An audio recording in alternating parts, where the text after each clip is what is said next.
இன்றைக்கி நம்ம சுவையான நார்த்தங்காய் ஊறுகாய் எப்படி பண்ணுறதுன்னு பார்க்கலாம். முதல்ல நார்த்தங்காய் எடுத்து அதை 4ஆக கட் பண்ணிக்கோங்க. கூட 2 பீஸ்னாலும் கட் பண்ணிக்கலாம். நல்லா கட் பண்ணிவிட்டு அதில் உள்ள விதை உள்ளே இருக்கும், அதெல்லாம் வெளியில் எடுத்துருங்க. ஏன்னா அந்த விதை வந்து கொஞ்சம் கசப்பாக இருக்கும். தோடு மட்டும் எடுத்துக்கோங்க. எல்லா நார்த்தங்காயையும் இப்படி நல்லா பிரித்து எடுத்துக்கோங்க. இது கூட லெமன் ஜூஸ் கொஞ்சம் புழிஞ்சு விட்டுக்கோங்க. அந்த புழிஞ்ச லெமனில் உள்ள தோடையும் நீங்கள் இதுக்குள்ளே சேர்த்துக்கலாம். ஜூஸோடு சேர்த்து எடுத்துக்கோங்க. கொட்டையை எடுத்துட்டு இப்போ அதில் கல் உப்பு சேர்க்கணும். கல் உப்பு நல்லா தூவி நல்லா மிக்ஸ் பண்ணி விட்டுக்கோங்க.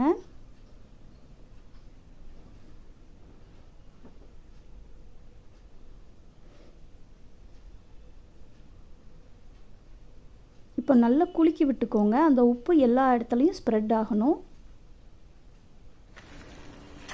இப்போது நம்ம ரெடி பண்ணதை வெயிலில் வச்சு எடுக்கணும். ஒரு வாரமாவது வெயிலில் நல்லா காய வச்சு எடுங்க. பாருங்கள் அது எப்படி மாறி இருக்குது. உப்பு போட்டதும் அது தண்ணி விட ஆரம்பிச்சிடும். நீங்கள் வெயிலில் வைக்க வைக்க அந்த தண்ணி எல்லாமே சன்லைட் அப்சர்வ் பண்ணிடணும். நாங்கள் லெமனும் போட்டதுனால எல்லோ கலர் தோலும் தெரியுது பாருங்கள். பாருங்கள் எவ்வளோ நல்லா ட்ரை ஆகிடுச்சின்னு. இப்போ நம்ம தாளிக்க போகிறோம். அதுக்கு தேவையான பொருட்கள் கொஞ்சம் எண்ணெய், கடுகு, மஞ்சப்பொடி, காயப்பொடி, மிளகாய் வத்தல் பொடி, கருவேப்பிலை. ஒரு பெரிய இருப்பு சட்டி எடுத்துக்கோங்க. தேவையான பொருட்களும் எடுத்து வச்சுக்கோங்க. இப்போ நம்ம தாளித்து இந்த காஞ்ச நார்த்தங்காவையும் போட்டு வதக்க போகிறோம். அடுப்பு ஆன் பண்ணிவிட்டு இருப்பு சட்டி வச்சுக்கோங்க. நல்லெண்ணெய் சேர்த்துக்கோங்க. நல்லெண்ணெய் தான் நல்லா டேஸ்ட்டாக இருக்கும் ஊறுகாய்க்கு. அதுக்கப்புறம் இதில் நல்ல எண்ணெய் காஞ்சதும் கடுகு சேர்த்துக்கோங்க. கடுகு நல்லா பொரியணும். கடுகு பொரிஞ்சதும் கருவேப்பிலை சேர்த்துக்கோங்க. அதுக்கப்புறம் ஒரு 2 ஸ்பூன் மிளகாய் வத்தல் பொடி சேர்த்துக்கோங்க.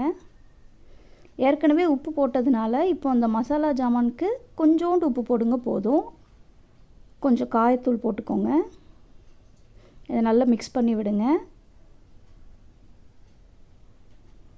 இப்போ நம்ம நல்லா காஞ்சு வச்சுருந்த நார்த்தங்காய், எலுமிச்சங்காய் அந்த தோலை இது கூட மிக்ஸ் பண்ணிக்கோங்க. நல்லா கலந்து விட்டுருங்க. இந்த எண்ணெய் ஃபுல்லாக இதில் அப்சர்வ் ஆகணும்.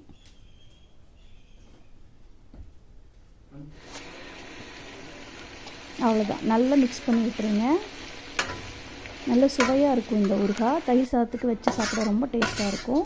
இப்போ இது ஒரு டப்பாவில் நீங்கள் எடுத்து வச்சுக்கலாம். ஜாடி இருந்ததுன்னா ஜாடியில் ஊறுகாய் எடுத்து வச்சிங்கன்னா இன்னும் சுவையாக இருக்கும். பாருங்கள், ஒரு வாரம் கழித்து அது எப்படி நல்லா இந்த எண்ணெயில் ஊறி ரெடியாக இருக்குன்னு. சுவையான நார்த்தங்காய் ஊறுகாய் ரெடி.